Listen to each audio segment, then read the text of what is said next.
अच्छा जी, नवाफिल अदा कर लिए मैंने अल्हम्दुलिल्लाह। मैं आपको थोड़ी सी हिस्ट्री बताती हूँ बदर को। बदर की जंग हुई कैसे थी।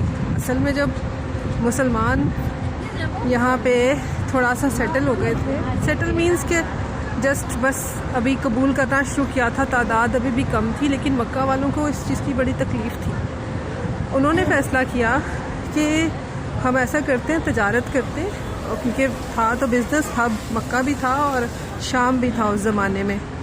तो शाम हम जाते हैं तजारती काफ़िला लेके, और वहाँ जाके जितना भी प्रॉफिट होगा वो हम मुसलमानों को ख़त्म करने में यूज़ करेंगे। इसके लिए उन्होंने प्लान किया। अबू सुफियान ने, मक्का का सरदार था और था भी बड़ा इंटेलिजेंट, बड़ा तेज़ दिमाग था उसका। उसने कहा कि इस तरह से ना मैं काफ़िला लेके जाता हूँ और जाके जो प्रॉफिट होगा उससे इनको ख़त्म कर देंगे। एक मसला क्या है। खैर, वो जब काफ़िला लेके जा रहा था तो हज़रत पाक सल्लल्लाहु अलैहि वसल्लम को इस चीज़ की खबर हुई।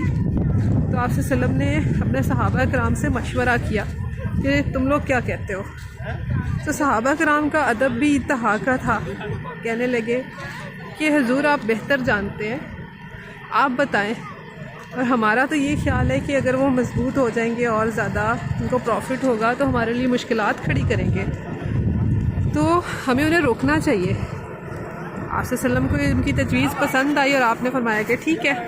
दो सहाबा को भेजा गया कि जाके पता करो कि काफ़िला कितना है और किस रूट से जा रहे हैं। जब वो गए दो सहाबा, तो वहाँ उन्होंने घोड़े बांधे अपने और लोगों से पूछताछ शुरू की। तो ये खबर अबू सुफियान को भी मिल गई और वो ख़ुद आया। उसने पूछा कि कहाँ घोड़े खड़े किए थे, क्या कौन कौन आया था, कैसे हुलिये थे, ताकि वो अंदाज़ा लगा सके कि कितना सफ़र करके ये लोग आए थे और कौन है जो हमारी मुखबरियाँ कर रहा है और हमें ट्रेस करने की कोशिश कर रहा है। तो उसने यहाँ तक कि घोड़ों की वो जो होती है ना लीद, उसको भी उसने ऑब्ज़र्व किया और उसमें से खजूर की गुठलियाँ पाई। तो उसे अंदाज़ा हो गया कि ये मदीने से लोग आए हैं जो हमारा पता करें, क्योंकि मदीने की खजूरें मशहूर हैं और ये लोग ज़्यादातर खजूरें खाते हैं। तो उसने कहा ये हो ना हो, ये मुसलमान ही हैं, ये आजकल बहुत फेमस हो रहे हैं और ये लोग हमारा पता लगाते फिर रहे हैं। जब उसे ये खबर पता चल गई तो उसने मक्का एक कासिद रवाना किया और उसने कहा कि फ़ौज भेजी जाए हमारी मदद के लिए, क्योंकि मुसलमान तो हमारे पे हमला करने का सोच रहे हैं। तो उधर जो अबू जहल था, आप सल्लम उससे बहुत परेशान होते थे और फरमाते थे कि हर उम्मत का एक फ़िरौन है और मेरी उम्मत का फ़िरौन अबू जहल है। तो अबू जहल ने क्या किया कि तैयारियां की, पूरी जंग की, लाओ लश्कर की, 1000 के करीब उसने लोगों को तैयार किया और पूरे नेज़े भाले जो कुछ भी उसके वेपन्स थे और ऊँट और घोड़े और साथ जश्न का सामान सब लेके तो वो रवाना हो गया मक्का से। इधर आप सल्लम जब 313 के साथ आए हैं तो देखा कि ये तो हम जिस काफ़िले को रोकने के लिए आए थे वो 60-70 का तो था ही नहीं, वो तो बढ़ के अब हज़ार में पहुंच चुका था। तो इस चीज़ ने आप सल्लम को बहुत परेशान किया। आप इतने परेशान हुए कि हज़रत अबू बकर सिद्दीक़ रज़ी अल्लाह अन्हु फरमाते हैं कि हमने उनको इतना बेचैन, बेकरार और परेशान कभी नहीं देखा था। यही मस्जिद अरीश, यहाँ पे आपका खैमा था और आपने यहाँ पे दुआ फरमाई और दुआएं फरमा रहे थे। हज़रत अबू बकर सिद्दीक़ रज़ी अल्लाह अन्हु फरमाते हैं कि कभी ऐसा लगता था कि आप सजदे पे चले जाते हैं और कभी आसमान को छू लेते हैं, कभी एड़ियाँ उठा के दुआ करते हैं और कभी अल्लाह के सामने गिड़गिड़ाना शुरू हो जाते हैं कि या अल्लाह, मैंने इतने जुल्म सहे हैं, इतना मैंने यहाँ तक जुल्म सहे कि मैंने मक्का छोड़ दिया, मैंने अपना घर छोड़ दिया। या अल्लाह, मेरी 53 साल की मक्की ज़िंदगी और 2 साल की ये मदनी ज़िंदगी में मेरे पास ये 313 लोग हैं जो मेरे साथ आने को तैयार हुए थे, और अगर आज भी ये लोग हार गए, मार दिए गए, तो फिर तेरा नाम कोई नहीं लेगा, क़यामत तक मिट जाएगा ये सारा कुछ। अल्लाह पाक ने आप सल्लम की दुआ को कबूल फरमाया और ये सामने पहाड़ पे फरिश्ते नाजिल किए, 5000 की फ़ौज वो आई और फिर मुसलमान ऐसा लड़े इस मैदान में, सुभान अल्लाह। और ये आज भी वही मैदान है, कहते हैं उसी ओरिजिनल हालत में। लोगों ने यहाँ पे ट्रैश वगैरह फेंक दिया है, बदतमीज़ लोग हैं, नहीं समझते चीज़ों की कदर को। लेकिन खैर अब मैं आहिस्ता आहिस्ता उस तरफ जाने की कोशिश करती हूँ। अगर मैं स्लिप ना हो गई तो, क्योंकि ऊपर थी पहाड़ी पे, तो नीचे जाके मैं भी वो जो पत्थरों का ढेर है उसमें उन 70 काफरों को गड़ा खुदा हुआ था, तो उसमें फेंक के ऊपर पत्थर फेंके गए थे। आज भी लोग वहीं जाके पत्थर फेंकते हैं। वो खजूरों का बाग है पीछे, ये शायद बाद में लगा है, ये शायद उस ज़माने में नहीं था। और ये जंगे बदर मुसल्लत की गई थी मुसलमानों पे, उनको ख़त्म करने के लिए।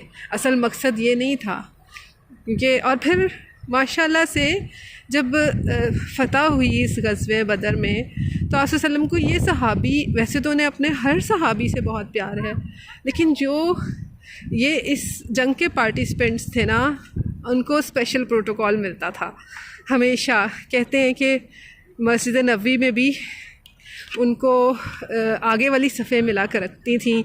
आप वसल्लम उनको बहुत प्यार करते थे और फ़ख्र करते थे उन पे कि ये मेरे वो सहाबी हैं जिन्होंने मेरा उस वक्त साथ दिया था। ऐसा ही होता है, ये एक ह्यूमन नेचर भी है। जब आप मुश्किल में होते हो ना, आपको ख़ानदानी लोगों को मुश्किल में दिया हुआ साथ नहीं भूलता, जिसने जिस भी लेवल का दिया हो। इसी तरह ये सुन्नत भी है, आप वसल्लम की सुन्नत है। तो ये है कि उस वक्त उन्होंने अल्लाह से ये दुआ की थी कि मेरी 53 साला मक्की ज़िंदगी, 2 साला मदनी ज़िंदगी में मेरे साथ इतने ही लोग हो पाए थे। देखो सुभान अल्लाह। और फिर 14 शहीद हुए, एक वापसी पे जाते हुए मदीना, और 13 की कब्रें इधर हैं सहाबा कराम की। अभी हम वहाँ जाएंगे। और देखें बच्ची भी पत्थर फेंक रही है। गुड, जहन्नमियों पे पत्थर बरसाओ। मैं भी पत्थर इकट्ठे करती हूँ।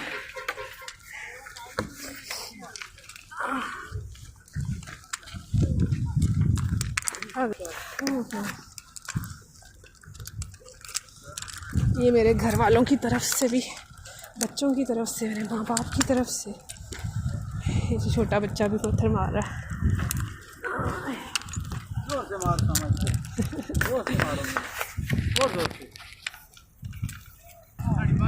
अबू जहल भी इधर ही है। अभी लोग यही कह रहे हैं, वो एक ने तो पठान भाई ने तो पूरा इतना बड़ा पत्थर, मैं तो खैर हिला ही नहीं सकती, उसने है ना ये वाला पत्थर उठा के ये वाला पत्थर मारा है, इसको दोबारा ऊपर फेंका है।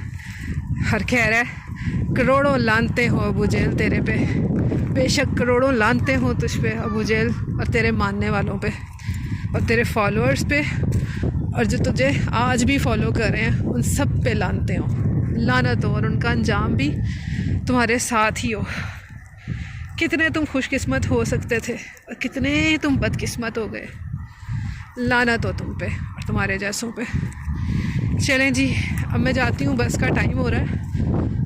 और अल्लाह कबूल फरमाए हमारी ये तो बस इबादत में ही काउंट हो, ये भी इबादत है मेरे नज़दीक। मैं तो खैर क्या कहूँगी, लेकिन ये भी इबादत है। मेरा तो दिल नहीं चाह रहा, मेरा दिल चाह रहा है मैं और लानते भेजती जाऊँ सुबह से शाम तक इन पे, लेकिन फ़रिश्ते हैं, फ़रिश्ते मलाइका उस पहाड़ पे, वो देखो वो पहाड़ ताप नहीं ला सका। बाकी सारे पहाड़ पत्थरों वाले, यहाँ पे छोटे बड़े संगलाह किस्म के कोनों वाले पत्थर हैं, लेकिन वो बिल्कुल पाउडर बन गया, रेत। क्योंकि मलाइका का भी तो नहीं उठाया जा सकता ना वो पहाड़ों से। तो खैर अभी हम जा रहे हैं शहीदों की कब्रों की तरफ। करोड़ों रहमतें हों उन पे और उनके सदक़े हम पे। अल्लाह ताला उनके दर्जात को और बुलंद करे। ख़ासुल ख़ास आप सब ने भी शहीदान करबला के लिए एक बार सूरह फातिहा 3 बार खुलू अल्लाह ज़रूर पढ़नी है सब ने, और उनको हदिया करें इसका सवाब, और उनके सदक़े से मांगे इस मस्जिद में भी, इस जगह को देख के भी, क्योंकि आप सल्लम की यहाँ दुआ ख़ासुल ख़ास ऐसी कबूल हुई कि इस्लाम क़यामत तक रहेगा अब इंशाअल्लाह।